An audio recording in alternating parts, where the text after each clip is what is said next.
continuons donc à la mi-journée dans Smart Bourse avec une analyse effectivement du contexte économique et financier. Nous allons regarder ce contexte d'un point de vue obligataire avec des marchés obligataires qui se détendent depuis quelques jours à la publication notamment de cette statistique d'inflation pour le mois d'octobre aux États-Unis. Pour nous accompagner dans Smart Bourse, nous avons le plaisir d'accueillir Adi Lamor, directeur général de Shellshare Prince Gestion. Bonjour Adi Lamor. Bonjour Nicolas. Bienvenue sur le plateau de Smart Bourse. Alors effectivement, on a échangé il y a un instant avec Patrick Guérin sur la vision action finalement du contexte actuel. L'un ne va pas sans l'autre, effectivement, même si on a pu voir d'ailleurs dernièrement des mouvements corrélés dans le même sens du côté obligataire ou du côté action. On a vu il y a quelques jours, une réelle détente sur les marchés obligataires dictée par cette statistique d'inflation. Comment est-ce qu'on peut l'interpréter ? Certains ont trouvé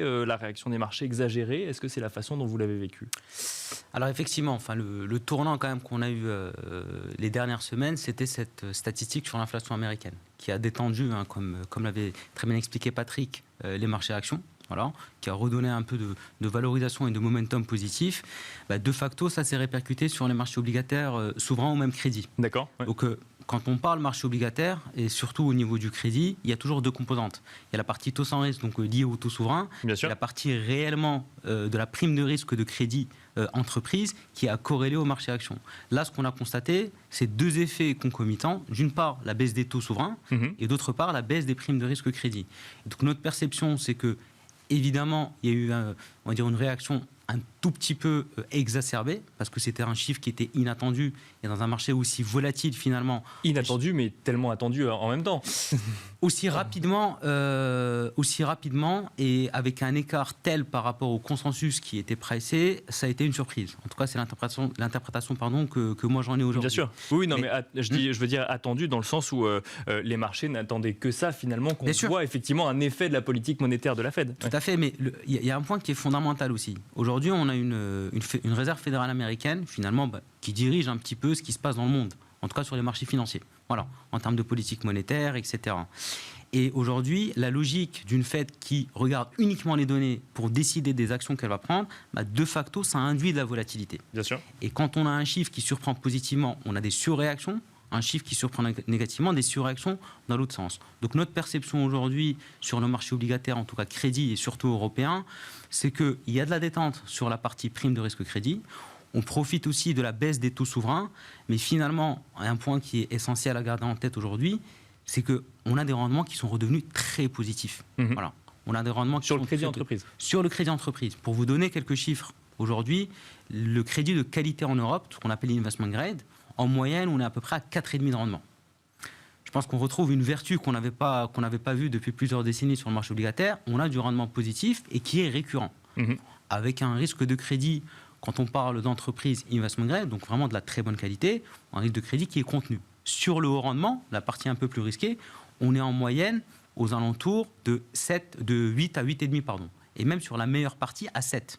Donc finalement, ces chiffres-là, ils induisent potentiellement peut-être l'idée d'un regain d'intérêt aujourd'hui qui a du sens sur cette classe d'actifs-là. Donc un retour potentiellement d'investisseurs, une possibilité de retour d'investisseurs sur la classe d'actifs qu'est le crédit aux entreprises qui était délaissé il y a encore quelques mois. Exactement, parce que on a tous en tête le terme, le fameux TINA. Bien sûr, oui. Voilà, there is no alternative, très bien. Aujourd'hui, peut-être qu'il y en a une. Parce que historiquement, quand on avait le 10 ans allemand qui était à moins 50 ou moins 60 points de base, donc moins 0,50%, forcément, il fallait chercher du rendement additionnel, augmenter les prises de risque. Aujourd'hui, lorsqu'on a une OAT française à 2,70, 2,80, on avait même tangenté les 3%, financer par exemple une boîte comme BNP Paribas qui est systémique en France et aller chercher du 4 ou 5 de rendement sur des échéances à 5 ans, je ne pense pas que ça soit blasphématoire que de dire ça. Voilà. Est-ce que, effectivement, mais il y a ce sujet potentiellement de volatilité sur le marché obligataire, oui. de crainte, d'incertitude. Ce marché obligataire concentre quand même les incertitudes ou les certitudes des investisseurs qui eux-mêmes regardent ce que fait la Fed de près et suivent les mêmes statistiques que la Fed pour essayer d'anticiper potentiellement une inflexion de sa politique monétaire. Est-ce que ça, c'était également un risque à prendre en compte quand on regarde le marché du crédit? Tout à fait. Là, c'est un point qui est extrêmement important. En fait, l'élément crucial qu'on a vu tout au long de l'année 2022, Parce que les taux ont monté globalement sur l'Europe et sur les US de 230 à 240 points de base. En fait, cette remontée-là, elle ne s'est pas faite de façon rectiligne. On a eu beaucoup de volatilité. Et cette volatilité des taux, du fait des incertitudes, c'est ça qui a nécessité des primes, on va dire, de rémunération additionnelles pour les investisseurs sur le marché crédit. Moi, ma conviction, c'est que cette volatilité, elle atteint un palier. Elle va tendre à se réduire. Et ça, mécaniquement, ça redonne du confort aux investisseurs. Mais il y a aussi un point qui est essentiel. On en parlait tout à l'heure. Aujourd'hui, une boîte de qualité qui nous offre du 5% de rendement sur 5 ans, si on la finance, voilà, si on décide de la financer, on a un matelas, un coussin de protection. C'est-à-dire que même si ça se passe mal, pour qu'on commence à perdre de l'argent, typiquement, il faut qu'on ait encore 1 ou 1% de hausse, finalement, de la prime de risque. Et ça donne quand même un matelas qui est très protecteur. Alors là, on parle du crédit, effectivement, dans son ensemble. Alors, on va parler plutôt investment grade. Effectivement, il y a la partie high yield, mais si on reste sur l'investment grade, est-ce que ça vaut pour tous les secteurs d'activité? Est-ce que, comme sur les marchés actions, on a quand même des rotations sectorielles ou autres? Et qu'est-ce qui, en ce moment, à quoi se ressemble ce marché du crédit? Alors, bien sûr, évidemment, les deux marchés sont très liés. La partie crédit ou action, finalement, c'est du financement d'entreprise. Bien sûr, oui. Capital. Donc, les deux sont intimement liés. La dispersion est très forte. D'un secteur à l'autre, on n'a pas les mêmes comportements. Je vais vous donner 2 exemples emblématiques. L'un des grands acteurs qui a permis finalement au marché du crédit de bien se comporter sur l'année 2022, on va dire en termes d'évolution sur les dernières semaines, c'est tout ce qui est lié au transport aérien typiquement.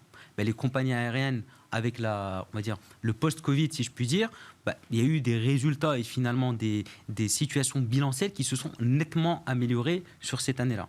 Il y a un autre secteur aussi qui potentiellement offre du rendement qui est très sécurisant, c'est le secteur bancaire. Aujourd'hui, les banques, je parle des banques systémiques en Europe, pour ne pas citer de nom, mais il y en a un certain nombre, on est sur finalement des émetteurs qui sont capitalisés, qui sont régulés post-crise de 2008. Donc là aussi, il y a de l'intérêt. Là où il va falloir quand même faire un tout petit peu attention, c'est peut-être tout ce qui est lié à de la vraie consommation discrétionnaire. D'accord. Voilà. Je pense typiquement au secteur auto, il y a encore de la valeur.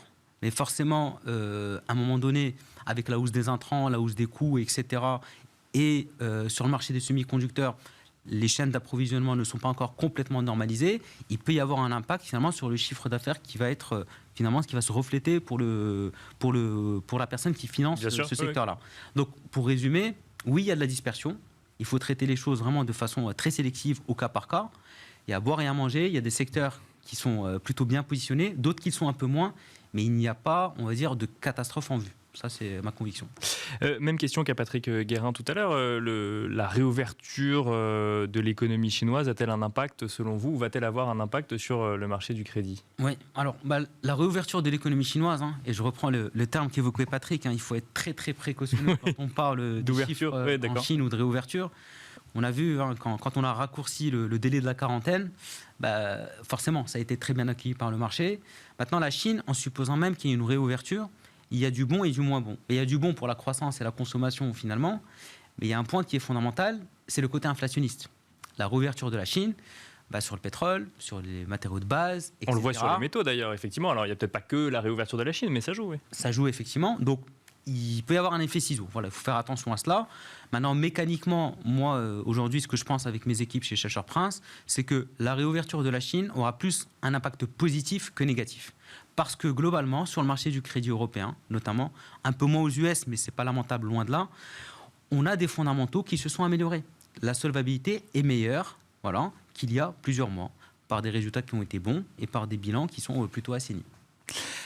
Si je reviens sur la dette souveraine, effectivement, sur ces rendements obligataires d'État et donc en lien avec l'inflation, on a vu effectivement une détente, que ce soit aux États-Unis ou en Europe. Comment est-ce qu'on peut analyser le niveau actuel, par exemple, du 10 ans américain ou du 30 ans américain ou du 2 ans américain? Est-ce qu'on va revenir sur des niveaux aussi bas qu'on a connus ou est-ce qu'on est sur une sorte de palier actuellement?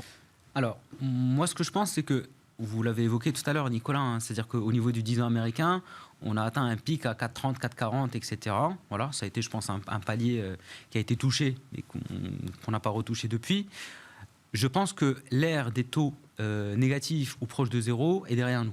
Là, on est dans un régime de reflation structurelle avec des composantes qui sont assez solides et les taux vont rester durablement à des niveaux positifs. Pas à 5% ou 6%, Voilà.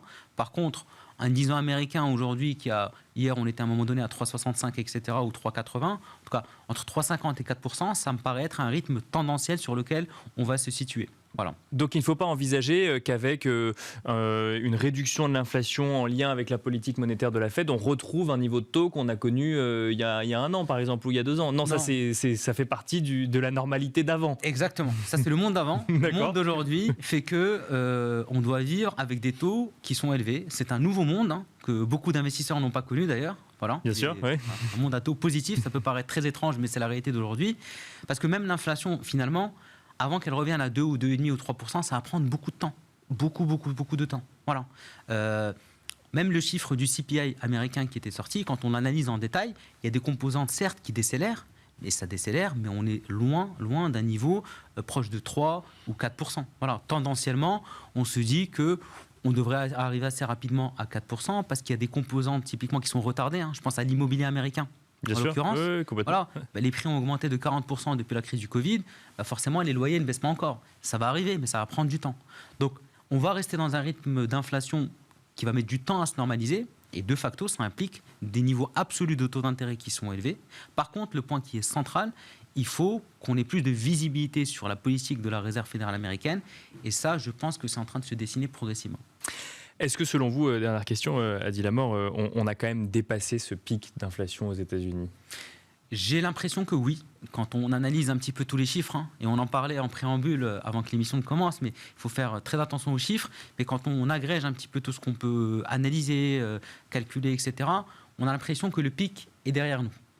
Après, ça ne veut pas dire qu'on va être à mon sens, sur une tendance baissière rectiligne. Oui, on n'est pas sur une pente descendante pour le coup. Voilà, d'accord. Ça va descendre, ça va remonter, avec un peu de volatilité. Mais tant qu'on enclenche une tendance baissière, on va dire, assez structurelle, là, les marchés risquent de bien l'accueillir. Et je pense que c'est quelque chose qui devrait se dessiner progressivement. Pour autant, ça n'annonce pas un arrêt des hausses de taux de la Fed et encore moins des baisses de taux à venir. Arrêt d'une hausse des taux de la Fed à court terme d'ici la fin de l'année, non. Voilà. Par contre, une temporisation potentielle, tout le monde parlait du pivot, le fameux pivot que tout le monde attend impatiemment. Bien sûr. Pour moi, un pivot, déjà, ça serait temporiser. Voilà, dire, on s'arrête un petit peu au niveau de l'approche très agressive en termes de hausse de taux et on passe d'une politique où on regarde beaucoup les données à ce qu'on appelle dans notre jargon de la forward guidance. On donne des perspectives. Voilà où est-ce qu'on voit l'inflation, voilà notre objectif. Et ça serait très très bon pour les marchés financiers parce que ça permettrait de se projeter. Quand on se projette, on est moins sujet à la volatilité et aux incertitudes.